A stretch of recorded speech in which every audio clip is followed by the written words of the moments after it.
The moment Olivia Garrison stepped off the dusty stagecoach in Nebraska City, Nebraska Territory, in June of 1873, she knew this assignment would test every ounce of her scientific training and personal resolve.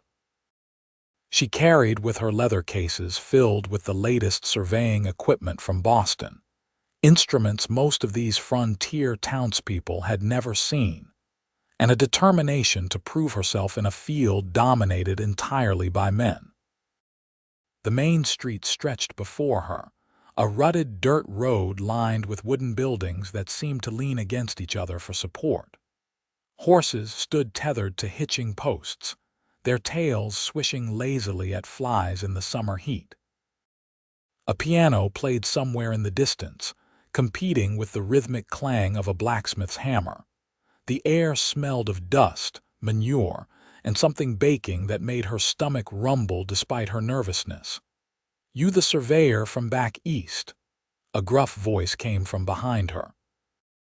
Olivia turned to face a portly man with impressive mutton chops and a silver star pinned to his vest. "I am Olivia Garrison, hydrological surveyor. I have a letter of introduction from the territorial governor." The sheriff took the paper she offered, scanning it with obvious skepticism. "Says here you are looking for underground water sources, springs and such." "Precisely.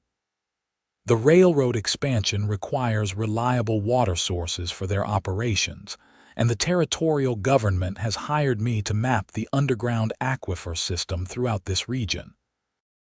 She straightened her spine, refusing to be intimidated. At 23 years old, she had fought too hard for her education, and this opportunity to let frontier prejudices diminish her accomplishment. The sheriff handed back her letter. "Well, Miss Garrison, I cannot say I understand half of what you just said, but the governor's word is good enough for me. You will be needing accommodation, I expect.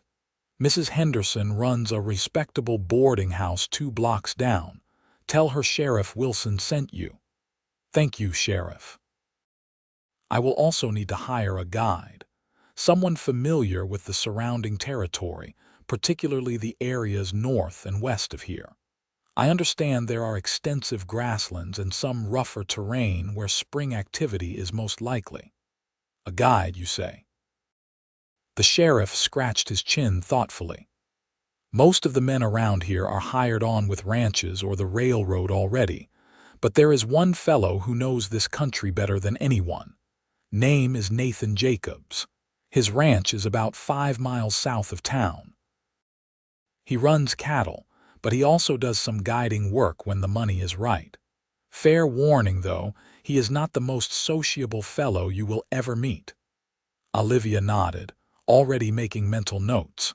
"Could you provide me with directions to his ranch? I would like to speak with him as soon as possible." "My timeline is quite compressed. I have until September to complete my survey work before the weather turns." The sheriff gave her directions, his expression suggesting he thought she was embarking on a fool's errand. Olivia had seen that look before, from professors at university, from the gentleman who ran the surveying company, from nearly every man she had encountered in her professional life. She had stopped letting it bother her years ago, after securing a clean, modest room at Mrs. Henderson's boarding house, and enduring the landlady's thinly veiled curiosity about what a proper Eastern lady was doing in Nebraska Territory without a husband. Olivia changed into her most practical traveling dress. The dark blue fabric was sturdy, and she had modified it herself to allow for easier movement, removing much of the cumbersome crinoline that fashionable ladies favored. She repacked her surveying instruments into saddlebags, arranged to rent a horse from the livery stable, and set out toward the Jacobs Ranch under the afternoon sun. The landscape opened up around her as she rode south, endless prairie grass rolling toward distant horizons. The sky seemed impossibly vast, a dome of cloudless blue that made her feel simultaneously insignificant and exhilarated. In Boston, buildings crowded the sky. Here, there was nothing but space and possibility. The Jacobs Ranch revealed itself gradually. First she spotted cattle grazing in the distance, then fencing, then finally a collection of buildings. A sturdy house built from sod and timber, a barn, a corral, and several outbuildings. Smoke rose from the chimney despite the summer warmth. As she approached, a dog began barking, and she noticed a figure emerge from the barn. Even from a distance, Nathan Jacobs cut an impressive figure. Tall and lean, moving with the easy confidence of someone completely comfortable in his environment. As she drew closer, she could make out more details. He looked to be in his late 20s, with dark hair that fell past his collar and a face weathered by sun and wind. He wore worn denim trousers, a faded blue shirt with the sleeves rolled up, and a bandana knotted around his neck. His boots were scuffed and practical.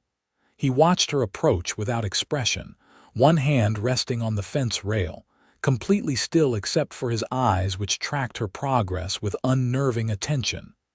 "Mr. Jacobs," Olivia called out as she reined in her horse several yards away. "That would be me." His voice was deep, measured. "You are a ways from town, miss." "I am Olivia Garrison. Sheriff Wilson suggested I speak with you about hiring your services as a guide." She dismounted, grateful for the riding lessons she had insisted on taking before leaving Boston. "I am conducting a hydrological survey of this region for the territorial government and the railroad expansion project." Nathan pushed his hat back slightly, revealing eyes that were a striking gray-blue color, like storm clouds over the ocean. "Hydrological survey," he repeated, and she could not tell if he was mocking her or simply unfamiliar with the term. "I am mapping underground water sources, springs, aquifers, areas where well drilling would be most productive. The work requires extensive travel throughout the surrounding territory, particularly in areas that may not have established roads or settlements. And you think to do this alone?" There was something in his tone now, not quite disbelief but close. Olivia lifted her chin. "I think to do this with a competent guide who knows the terrain and can help me navigate safely. I am perfectly capable of conducting the actual survey work myself. I have been trained in the latest scientific methods and have access to equipment specifically designed for this purpose." Nathan was quiet for a long moment, studying her with those unsettling eyes. Then he gestured toward the house. "You had better come inside. Sun is hot, and we can discuss terms properly." The interior of his home surprised her.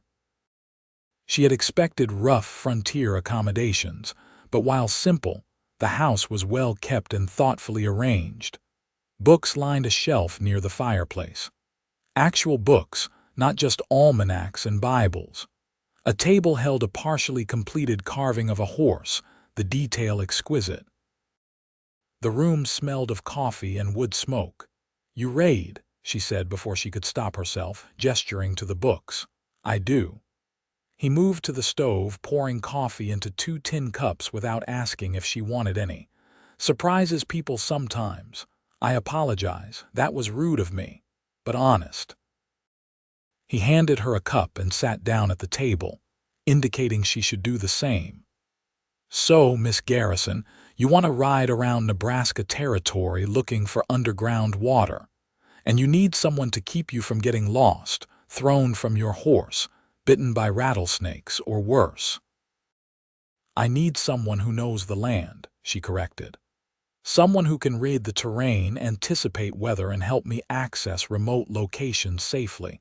I have funding to pay fairly for your time. $2 per day, plus expenses." His eyebrows rose slightly. "That is good money." "It is skilled work. I assume you have skills worth paying for, or the sheriff would not have recommended you." I know this territory, been here since I was 12 years old, came out with my father in '57. He died the next winter. I stayed. He took a long drink of coffee. Ranching keeps me fed, but it does not keep me rich. $2 a day would go a long way toward building up my herd, but I need to know what I am getting into. How long? How far? How dangerous are you planning to make this? Olivia appreciated his directness. I have until September, so roughly 3 months. Based on the geological surveys I have studied, the most promising areas are in a radius of approximately 50 miles from here, though some locations may be further. As for danger, I have no intention of being reckless. But I also cannot predict every circumstance we might encounter. Fair enough. Nathan leaned back in his chair, considering. I have conditions. First, what I say about the land and weather you listen. I will not risk both our lives because you think your books know better than experience. Second, you pull your weight. I will not play nursemaid to someone who cannot handle the trail. Third, if I say we turn back or change course, we do it. No arguments. And my condition is that you trust my expertise in my own field, Olivia countered. I did not travel 1,500 miles to have a guide dismiss my scientific work. You know the land. I know hydrology and geology. We each respect what the other brings to this endeavor. Nathan extended his hand across the table. Deal. His grip was firm and calloused, his hand significantly larger than hers. The handshake lasted only a moment, but she felt an odd flutter in her chest as their eyes met. She dismissed it as nervousness about the expedition ahead. When do you want to start? He asked. Tomorrow, if possible. I have already lost time traveling here, and I need to establish some baseline measurements before moving into more remote locations. Tomorrow, then. Come to the ranch at first light. Bring only what you need. We will be camping rough for days at a time, so pack accordingly. He paused.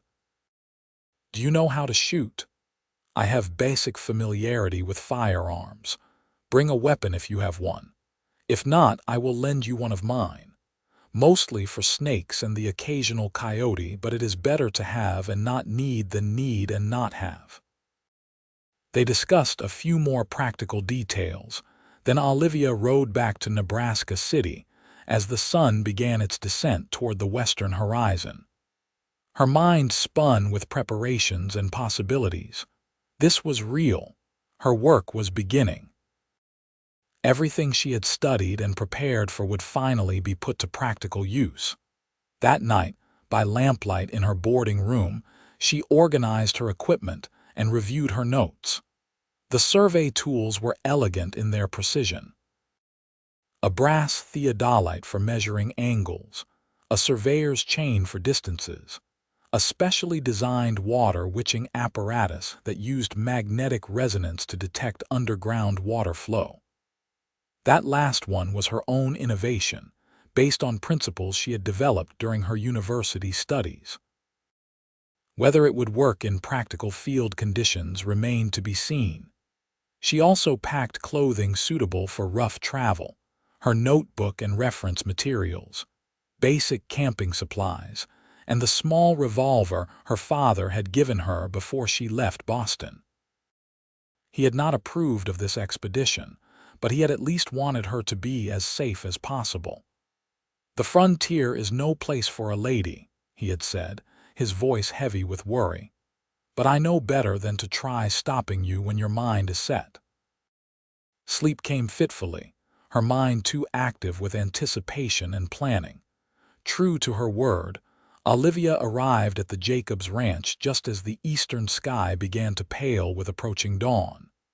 Nathan already had horses saddled and loaded with supplies. He nodded approvingly at her practical attire and efficient packing. We will head northeast first, he said as they mounted up. There is a creek system about 10 miles from here that feeds into the Platte River.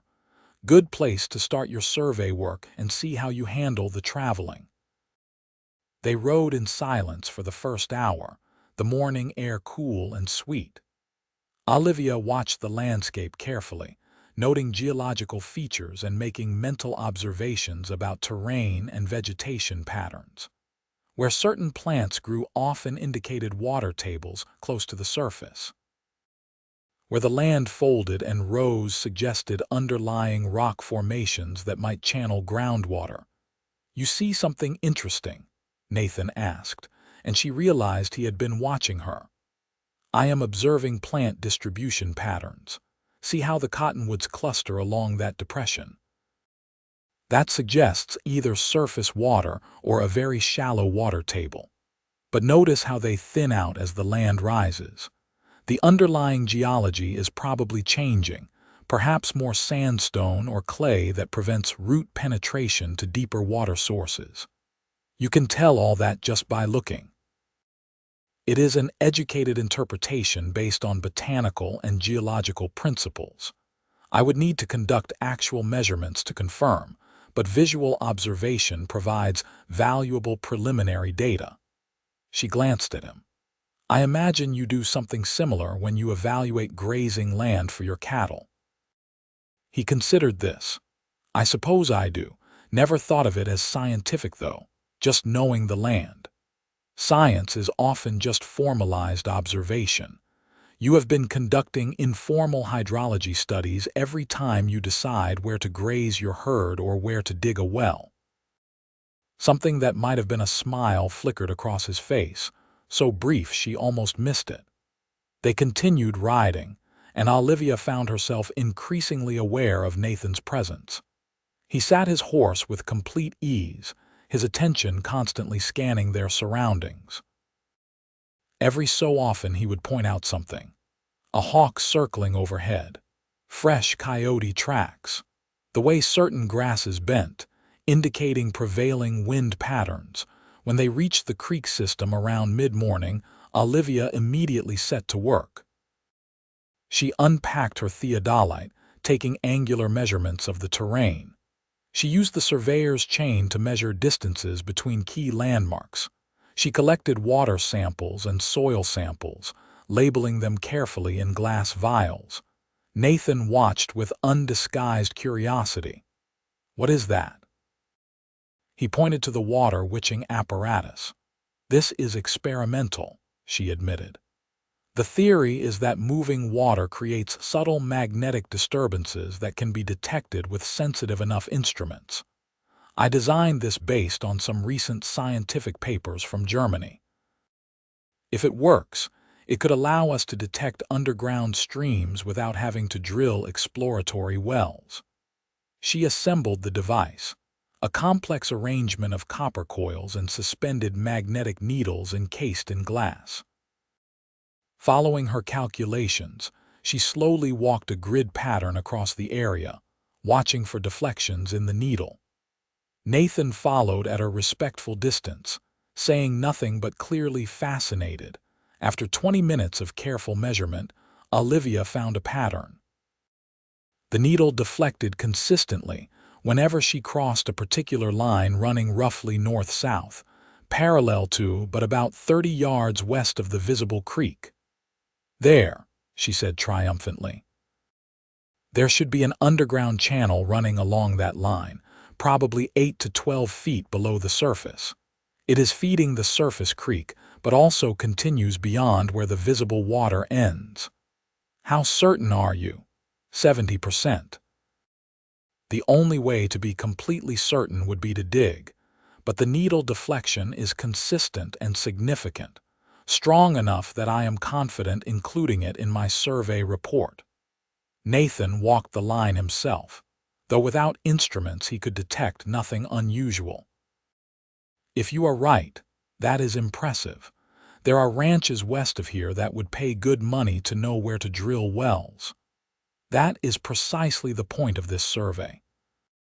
Reliable water access will determine where settlements can thrive, where the railroad can establish stations, where agriculture can expand.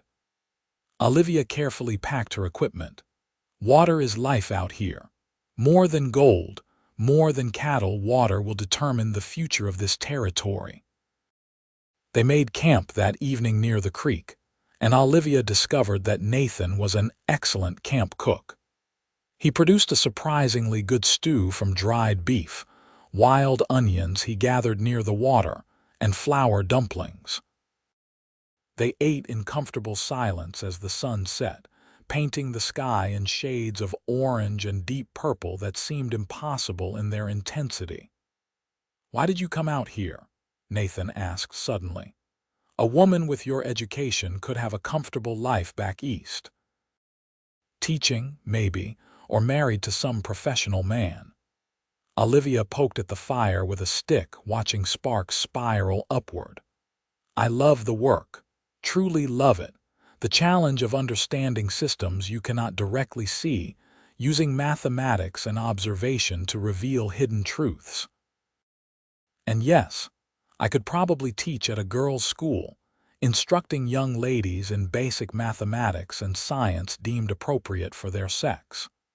But I would never be allowed to conduct original research, never put my education to its full use. This survey is a chance to do real work, work that matters, and perhaps prove that women can contribute to scientific advancement just as men do. That mean a lot to you, proving yourself. It means everything." She met his eyes across the fire. "What about you? Why stay out here alone?" "The sheriff said you are not particularly sociable. You could have moved to a more settled area, found a wife, built a different kind of life." Nathan was quiet for so long she thought he might not answer. "I am not sure I am built for that kind of life. I like the space here, the quiet. When you grow up hard, and I did, you learn to be careful about who you let close. Easier to keep to myself." "That sounds lonely." "Sometimes it is," he admitted, "but it is safe, and I know where I stand." Over the following days they fell into a rhythm. Nathan proved himself to be exactly what Olivia needed in a guide. He knew the land intimately, could read weather signs she never would have noticed, and anticipated difficulties before they became dangerous. He was also remarkably patient with the slow, methodical nature of survey work, never complaining when she needed hours to take measurements at a particular location. For her part, Olivia discovered that life on the trail suited her better than she had expected. The physical demands were challenging, but invigorating. Each evening she fell asleep quickly, tired in a satisfying way she had never experienced in her academic life, and Nathan's quiet competence made her feel safer than she had anticipated. They were 5 days into the expedition when they encountered their first significant obstacle. Nathan had led them into rougher country, following rumors he had heard of springs in a rocky area about 20 miles northwest of his ranch. The terrain grew increasingly difficult, with steep ravines and loose shale that made the horses nervous. "There," Nathan pointed to a darker patch of rock ahead. "See where the stone changes color? That wetness might be your spring." Olivia felt a surge of excitement. This was exactly the kind of feature she was hoping to document. They dismounted and carefully made their way down a rocky slope. Sure enough, water seeped from a crack in the limestone, creating a small pool before disappearing again into the porous rock. She immediately began her measurements, too focused on her work to notice the afternoon shadows lengthening. Nathan, however, was paying attention. "Olivia." It was the first time he had used her given name. "We need to move. There is a storm coming, and we do not want to be caught in this ravine when it hits." She looked up, startled to see dark clouds building rapidly to the west. The air had that peculiar electric quality that preceded violent weather. "Just 10 more minutes. I need to complete this measurement sequence." "We do not have 10 minutes. We need higher ground now." The urgency in his voice got through to her. She quickly packed her equipment, and they scrambled back up the slope to the horses. They had barely mounted when the first fat raindrops began to fall. Within minutes, It became a deluge. Nathan led them to a rock overhang he had apparently noted earlier, a shallow cave that provided shelter from the worst of the rain. They huddled there with the horses, watching as the ravine they had just climbed out of became a roaring torrent of water. "You were right," Olivia said, slightly shaken. "If we had stayed down there another 10 minutes, you would have been swept away, and I would have had to explain to the territorial governor how I let his surveyor drown because she was too stubborn to listen." But his tone was not harsh, almost gentle. "This country does not give second chances, Olivia. Out here, timing is everything." She nodded, understanding the lesson. "I am sorry. I got too focused on the work and ignored the conditions around me. It will not happen again." The storm lasted until well after dark, forcing them to spend the night in the cramped shelter. They sat close to conserve warmth, backs against stone that held the day's heat. At some point during the night, Olivia found herself leaning against Nathan's shoulder, too tired to maintain proper distance. He did not move away. In the morning, she woke to find herself covered by his coat, Nathan sitting nearby keeping watch as dawn broke over the prairie. Something had shifted between them during that long night, some barrier lowered. She could not name it exactly, but she felt it in the way he looked at her when he thought she was not paying attention, in the way her heart beat a little faster when their hands accidentally touched while breaking camp. As June turned into July, they covered more territory. Olivia's notebooks filled with measurements and observations. The water-witching device proved remarkably accurate, helping her map underground channels throughout the region. They found springs Nathan had never known existed, dry washes that concealed substantial aquifers just below the surface, patterns in the water table that would prove invaluable for future settlement planning. They also talked more. Long conversations around evening campfires about everything and nothing. Nathan spoke of his childhood, coming west with a father who chased one failed dream after another, until the frontier finally killed him. Of learning to survive alone at an age when most boys were still in school. Of building his ranch from nothing, one careful decision at a time. Olivia told him about growing up in Boston, the daughter of a successful merchant who had never quite known what to do with a daughter more interested in mathematics than marriage prospects. About sneaking into university lectures, finding a professor willing to privately tutor her, fighting for every scrap of education. About the thrill of discovering the hydrological survey position and knowing it was her chance to prove herself. "You are different from anyone I have ever known," Nathan said one evening as they watched stars emerge in the darkening sky. "Not just because you are educated or because you do work most men could not do. It is the way you see the world, like everything is a puzzle waiting to be solved." "Is that a criticism?" "No, it is remarkable." He turned to look at her, his expression unguarded in a way she had never seen before. "You are remarkable," her breath caught. They were sitting close enough that she could see the weathered lines around his eyes, the scar on his left cheekbone he had never explained. Close enough to notice how his gaze dropped to her lips before returning to her eyes. "Nathan," she began, not sure what she meant to say. He closed the distance between them and kissed her. It was gentle at first, tentative, as if he expected her to pull away. When she did not, when instead she leaned into him, the kiss deepened. His hand came up to cup her face, calloused fingers surprisingly tender. She felt like she was falling and flying simultaneously, every nerve alive with sensation. When they finally broke apart, both slightly breathless, Nathan rested his forehead against hers. "I have wanted to do that for weeks. I am glad you finally did." They sat together in the firelight, hands clasped, not needing words. Olivia had never felt anything like this, this certainty and terror combined. She was falling in love with Nathan Jacobs, this quiet cowboy who knew the depths of the land in ways she was only beginning to understand, who had revealed depths in herself she had never imagined existed. The next weeks were both wonderful and complicated.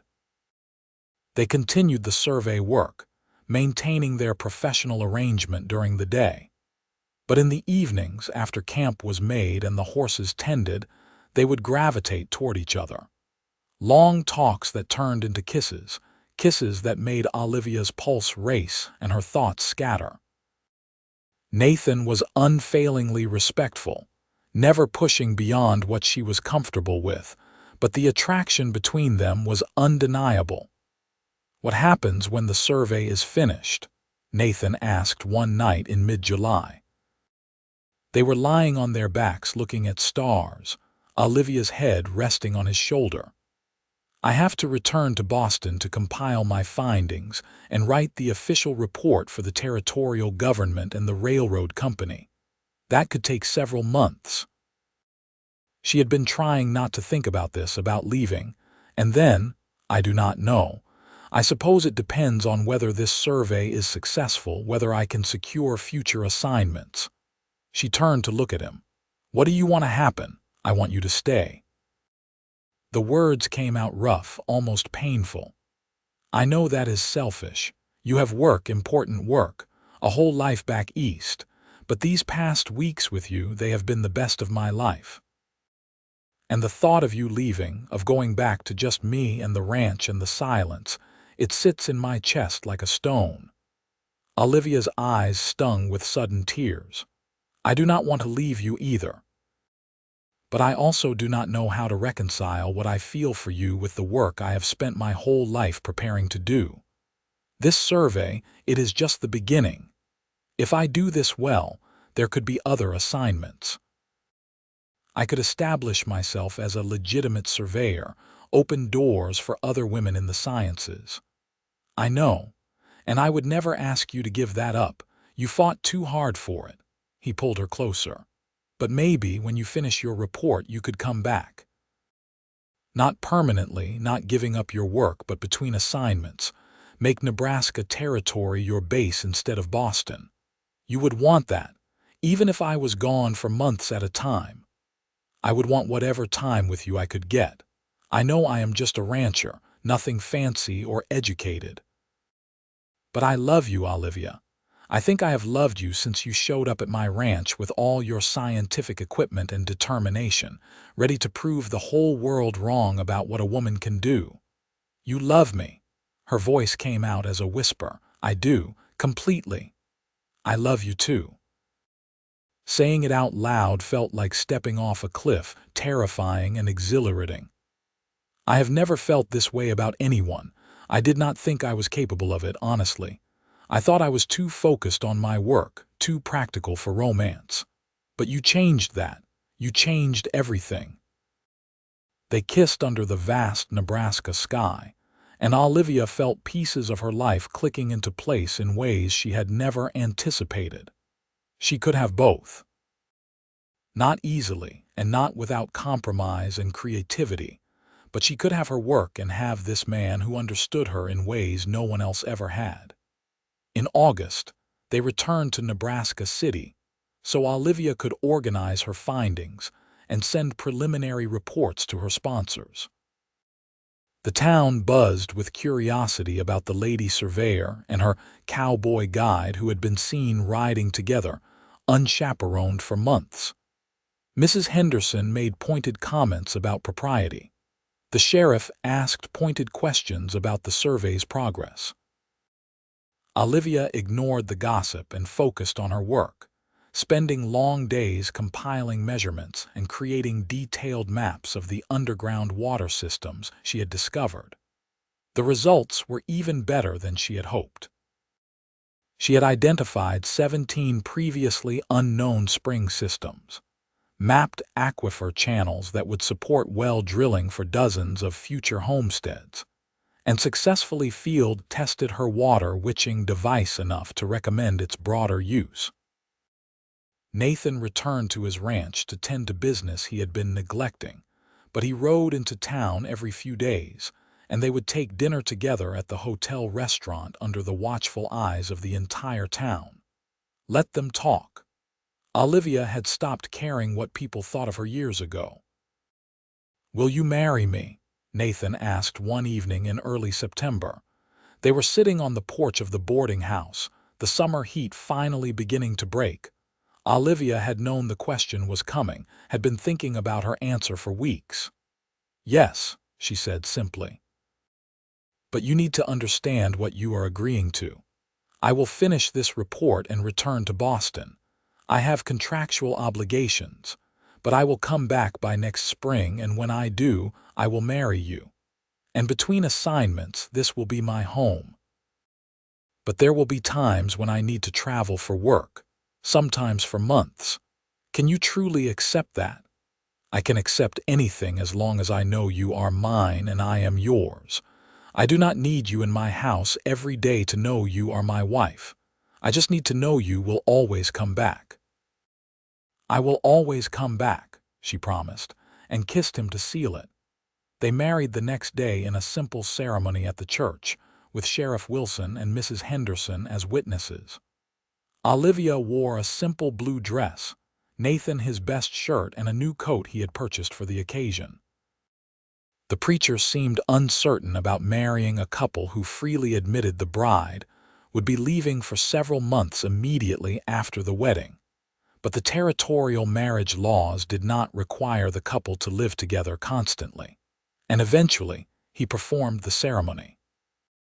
When Nathan kissed her as his wife, Olivia felt a profound sense of rightness.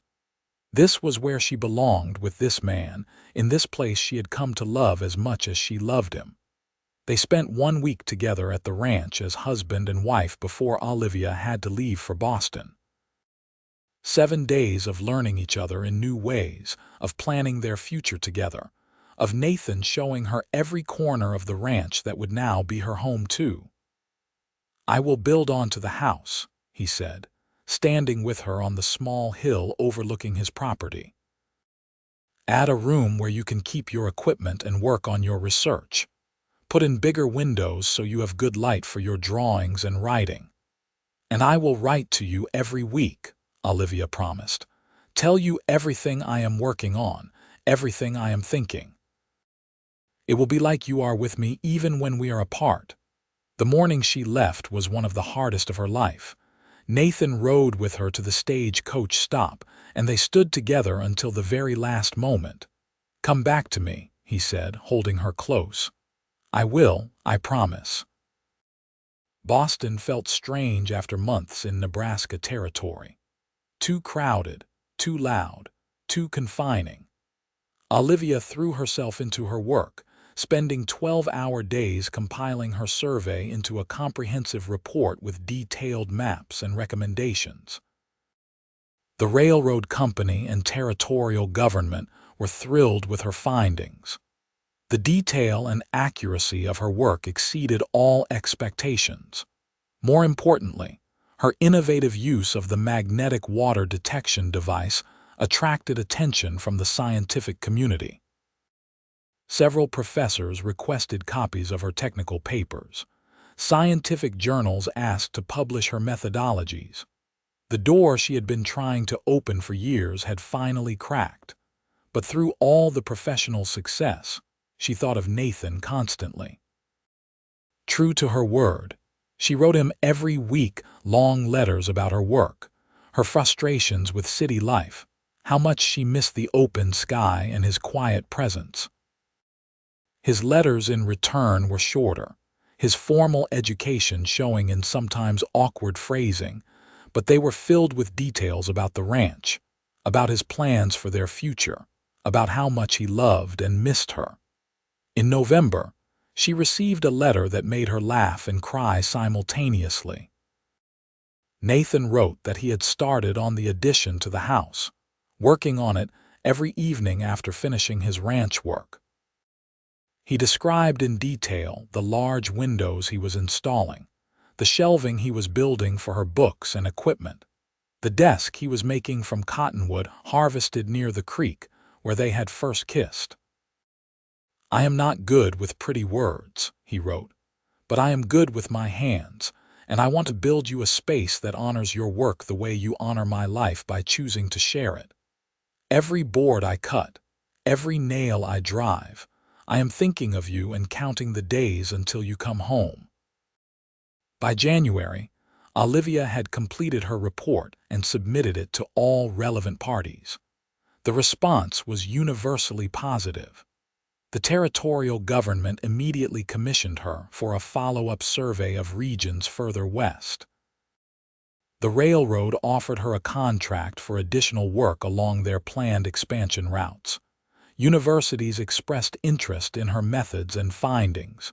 She was a success.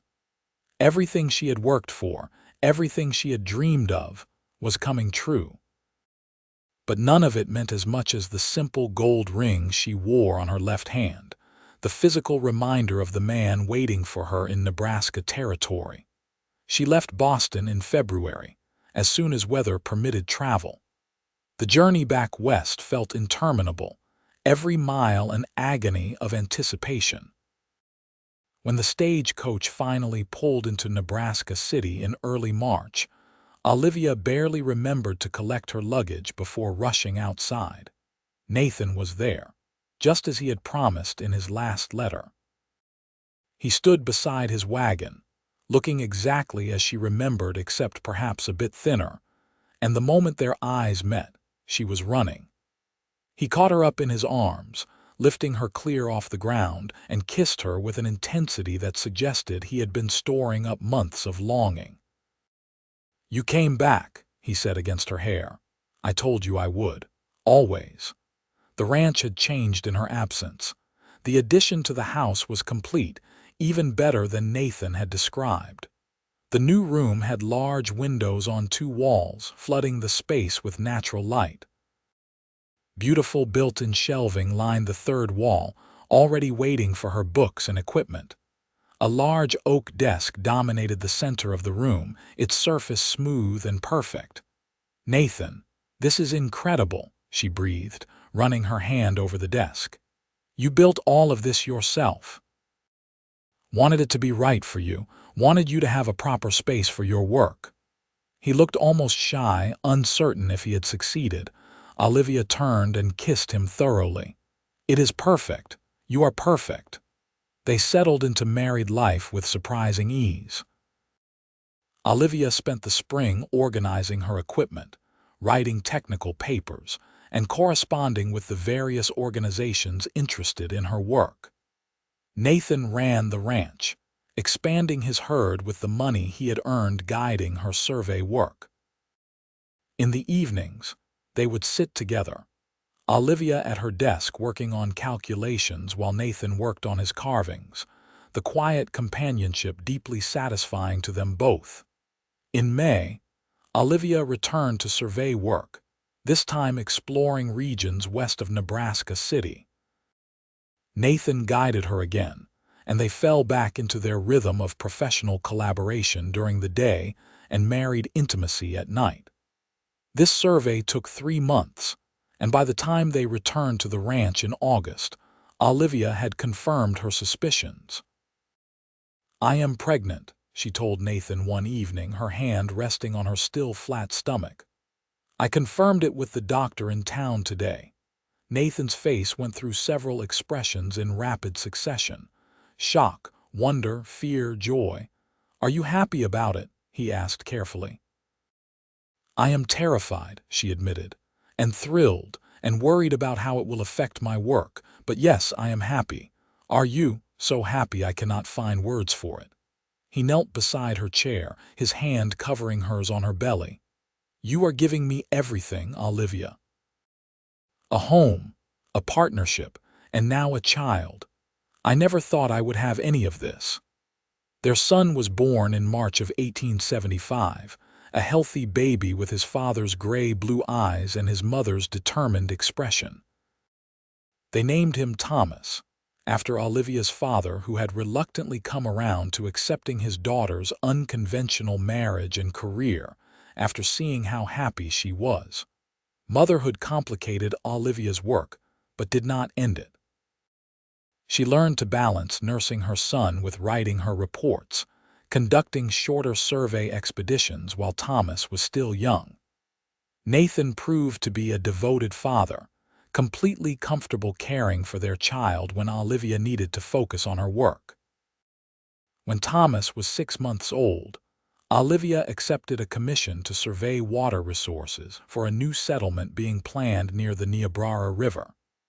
She and Nathan brought Thomas along, the baby secured in a specially designed carrier that allowed him to travel safely. They spent that summer as a family, mapping underground springs and teaching their son to recognize the songs of prairie birds. "This is not the life I imagined," Olivia said one evening, nursing Thomas while Nathan prepared dinner over the campfire. "But it is so much better than anything I could have dreamed." "You have built something new," Nathan replied. "Not the conventional life people expected, but something real and true. Our son will grow up knowing his mother is brilliant and brave, that women can be anything they choose to be.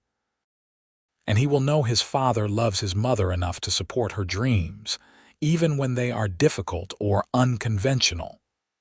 Over the years, they continued to build their life together. Olivia became known throughout the Western Territories as the premier hydrological surveyor, her innovative methods adopted widely. She published papers in scientific journals, trained apprentices, and pushed boundaries in her field.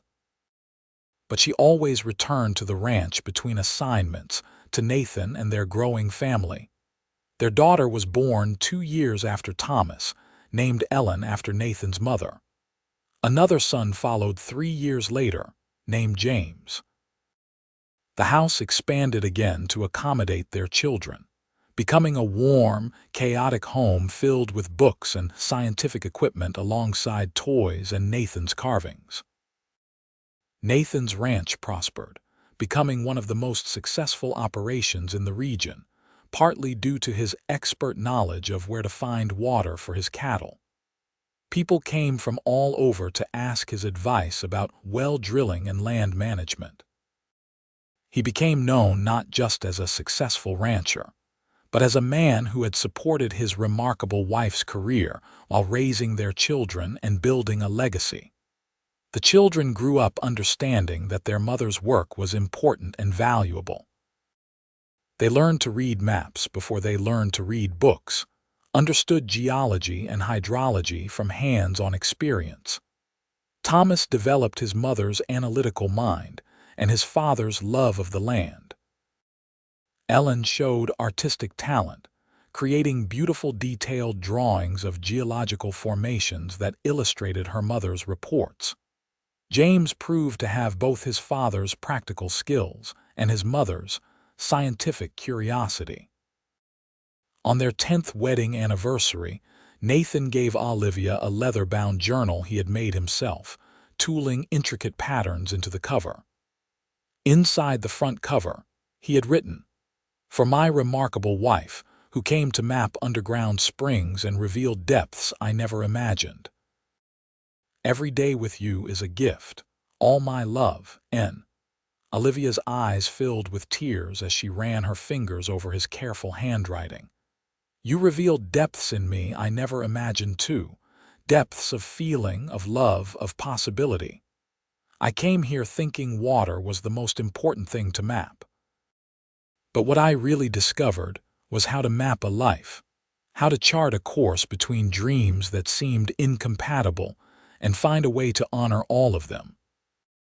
They stood on their porch watching the sunset paint the prairie sky in impossible colors, their children playing in the yard, the sound of cattle lowing in the distance, and Olivia felt profoundly grateful for every choice that had led her here.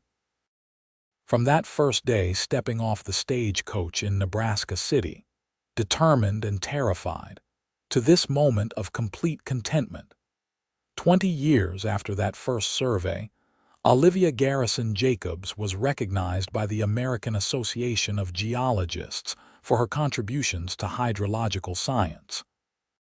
She traveled to Philadelphia to receive the award, the first woman ever honored by the organization. Nathan and their 3 children accompanied her, the entire family taking the train east together. At the ceremony, Olivia stood before an audience of distinguished scientists and spoke about her work, about the importance of understanding underground water systems for Western expansion, about the innovative methods she had developed. But she ended her speech with something more personal. Science is about revealing what is hidden beneath the surface, understanding the deep structures that support life. But I have learned that this principle applies to more than geology. 20 years ago, I came to Nebraska Territory to map underground springs, certain that I knew my path and purpose. What I found was so much more. I found depths of courage I did not know I possessed, depths of love I never imagined existed, depths of possibility for building a life that honored all of who I am. The cowboy who guided my first survey revealed those depths to me, and continues to reveal new depths every day. He taught me that we can hold multiple truths simultaneously, that work can be meaningful and family can be fulfilling, that we can be both pioneering and partnered, that following your passion does not mean abandoning love. The audience applauded, but Olivia's eyes were only on Nathan, standing at the back of the hall with their children. He gave her that rare smile, the one that still made her heart skip a beat after all these years. They returned to Nebraska together, to the ranch that had grown into a real homestead, to the work that continued to challenge and fulfill Olivia. She took on apprentices, young women who wanted to learn surveying and geology, teaching them the scientific methods and also the persistence required to succeed in a male-dominated field. The Jacobs Ranch became known as a place where women's intellectual ambitions were not just tolerated but celebrated. Thomas grew up to become a civil engineer, combining his mother's scientific knowledge with his father's practical skills to design irrigation systems that helped agriculture flourish in the semi-arid plains. Ellen became a geological illustrator, her detailed drawings appearing in scientific publications across the country. James took over the ranch, running it with the same quiet competence his father had shown, while also conducting soil and water conservation research that advanced sustainable ranching practices. Nathan and Olivia grew older together, their hair graying, their bodies accumulating the aches of hard-lived lives, but their partnership only deepening with time. They still took survey expeditions together sometimes, moving slower than they once had but with the same curiosity and joy in discovery. On a summer evening in 1898, they sat together on their porch watching their grandchildren play in the yard. Thomas had married and had 2 children of his own, and the sound of those young voices filled the air. "You ever regret it?" Nathan asked, his hand finding hers the way it always did. "The choices you made, the conventional life you gave up?" "Never," Olivia said without hesitation. "Not for a single moment. I got everything I wanted, Nathan. Meaningful work, a family, a love that sustained me through everything. Not the way the world said I should have it, but in a way that was true to who I am." "You changed everything for me too," Nathan said quietly. "Before you, I was just surviving, existing. You taught me what it meant to truly live, to open myself up to possibilities I had never imagined. You made me better than I ever thought I could be. We made each other better. That is what real love does." They sat in comfortable silence as the sun sank toward the horizon, painting the sky in those same impossible colors that had amazed Olivia on her first evening in Nebraska Territory 25 years earlier. The land stretched out before them, beautiful and harsh and full of hidden depths. Just like love, Just like life, their story had started with underground springs and a cowboy guide, with scientific ambition and frontier practicality. But it had become something neither of them could have predicted or planned. It had become a testament to what was possible when two people were brave enough to be fully themselves, to honor both their individual dreams and their shared commitment, to build something new rather than accept the limited options the world offered them. As stars began to emerge in the darkening sky, Nathan and Olivia went inside together, hands still clasped, hearts still entwined. Tomorrow would bring new challenges, new joys, new depths to explore. But tonight they had each other, they had the life they had built together, and that was more than enough. It was everything. Their love story lived on in the land they had surveyed together, in the water systems that sustained growing communities across Nebraska, in the children and grandchildren who carried forward their legacy of curiosity and courage, in the quiet example they had set of two people who refused to choose between love and purpose, and instead found a way to honor both. The underground springs Olivia had mapped still flowed beneath the prairie, hidden but essential, just like the depths of love and possibility that Nathan had revealed to her, and she to him, that would sustain their family for generations to come.